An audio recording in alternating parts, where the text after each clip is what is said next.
सर्वांना नमस्कार. आजचा दिवस माझ्यासाठी खूप खास आहे. देवांचा आशीर्वाद घेऊन आज मी माझा पहिला यूट्यूब व्लॉग सुरू करत आहे. या चॅनलवर तुम्हाला माझ्या दैनंदिन जीवनातील साधे क्षण, घरगुती पदार्थ, सण उत्सव आणि असं बरंच काही पाहायला मिळेल. माझे व्हिडिओ आवडले तर नक्की लाईक, शेअर आणि चॅनलला सबस्क्राईब करा. आजचा दिवस मी देवांच्या नामस्मरणाने सुरू केला. नेहमीप्रमाणे लवकर उठून देवांची मनापासून पूजा केली आणि देवांचा आशीर्वाद घेतला.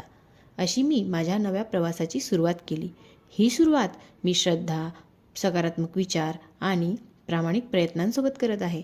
प्रसाद म्हणून प्रेमाने गाजराचा हलवा बनवला आहे, ज्याची एक वेगळी व्हिडिओ तुम्हाला लवकरच पाहायला मिळेल. देवाच्या कृपेने आणि तुमच्या पाठिंब्याने असेच प्रामाणिक प्रयत्न करत पुढे जात राहीन. माझ्या या प्रवासात सोबत राहिल्याबद्दल मनापासून धन्यवाद. व्हिडिओ आवडला तर नक्की लाईक, शेअर आणि सबस्क्राईब करा. बाय.